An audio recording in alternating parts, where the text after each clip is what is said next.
Première lettre de Jean, 3. Voyez combien le Père nous a aimés pour que nous puissions être appelés enfants de Dieu. Et nous le sommes. Voici pourquoi le monde ne nous reconnaît pas. C'est parce qu'il n'a pas reconnu Dieu. Mes chers amis, dès à présent, nous sommes enfants de Dieu et ce que nous serons un jour n'a pas encore été rendu manifeste. Nous savons que lorsque Christ paraîtra, nous serons semblables à lui, car nous le verrons tel qu'il est. Tous ceux qui fondent sur Christ une telle espérance se rendent eux-mêmes purs, tout comme Christ est pur. Celui qui commet le péché viole la loi de Dieu, car le péché, c'est la violation de cette loi. Or, vous le savez, Jésus est apparu pour ôter les péchés, et il n'y a pas de péché en lui. Par conséquent, celui qui demeure uni à lui ne pêche pas, et celui qui pêche ne l'a jamais vu et ne l'a jamais connu. Mes enfants, que personne ne vous trompe sur ce point.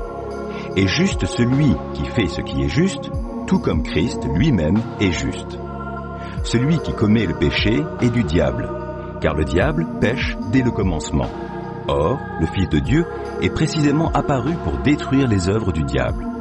Celui qui est né de Dieu ne pêche pas, car la vie qui vient de Dieu a été implantée en lui et demeure en lui. Il ne peut pas pécher puisqu'il est né de Dieu. C'est ainsi que se manifeste la différence entre les enfants de Dieu et les enfants du diable. Celui qui ne fait pas ce qui est juste n'est pas de Dieu, pas plus que celui qui n'aime pas son frère. En effet, voici le message que vous avez entendu dès le commencement. Aimons-nous les uns les autres. Que personne ne suive donc l'exemple de Caïn, qui était du diable et qui a égorgé son frère. Et pourquoi l'a-t-il égorgé ? Parce que sa façon d'agir était mauvaise, alors que celle de son frère était juste. Mes frères, ne vous étonnez donc pas si le monde a de la haine pour vous. Quant à nous, nous savons que nous sommes passés de la mort à la vie parce que nous aimons nos frères. Celui qui n'aime pas demeure dans la mort, car si quelqu'un déteste son frère, c'est un meurtrier, et vous savez qu'aucun meurtrier ne possède en lui la vie éternelle. Voici comment nous savons ce que c'est que d'aimer. Jésus-Christ a donné sa vie pour nous. Nous devons, nous aussi, donner notre vie pour nos frères. Si quelqu'un qui possède du bien en ce monde voit son frère dans le besoin et lui ferme son cœur, l'amour de Dieu ne peut être présent en lui. Mes enfants, que notre amour ne se limite pas à des discours et à de belles paroles, mais qu'il manifeste sa réalité par des actes. C'est ainsi que nous saurons que nous sommes de la vérité, et nous rassurerons notre cœur devant Dieu. Si notre cœur nous condamne d'une manière ou d'une autre, car Dieu est plus grand que notre cœur et il connaît tout. Mes chers amis, si notre cœur ne nous condamne pas, nous sommes pleins d'assurance devant Dieu. Il nous donne ce que nous lui demandons, parce que nous obéissons à ses commandements et que nous faisons ce qui lui plaît. Or, que nous commande-t-il ? De placer notre confiance en son Fils Jésus-Christ et de nous aimer les uns les autres comme il nous l'a lui-même prescrit. Celui qui obéit à ses commandements demeure en Dieu, et Dieu demeure en lui. Et à quoi reconnaissons-nous qu'il demeure en nous ? De par l'Esprit qu'il nous a donné. Première lettre de Jean, 4. Mais attention, mes chers amis, ne vous fiez pas à n'importe quel esprit.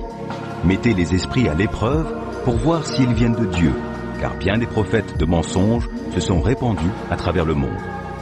Voici comment savoir s'il s'agit de l'Esprit de Dieu. Tout esprit qui reconnaît que c'est pleinement humain que Jésus est venu vient de Dieu. Tout esprit, au contraire, qui ne reconnaît pas ce Jésus-là ne vient pas de Dieu. C'est là l'esprit de l'Antichrist, dont vous avez entendu annoncer la venue. Eh bien, dès à présent, cet esprit est dans le monde. Vous, mes enfants, vous êtes de Dieu et vous avez la victoire sur ces prophètes de mensonges. Car celui qui est en vous est plus puissant que celui qui inspire ce monde. Eux, ils font partie du monde. C'est pourquoi ils tiennent le langage du monde et le monde les écoute.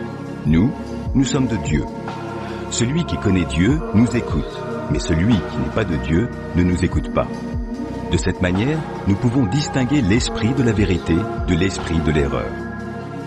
Mes chers amis, aimons-nous les uns les autres, car l'amour vient de Dieu. Celui qui aime est né de Dieu et il connaît Dieu.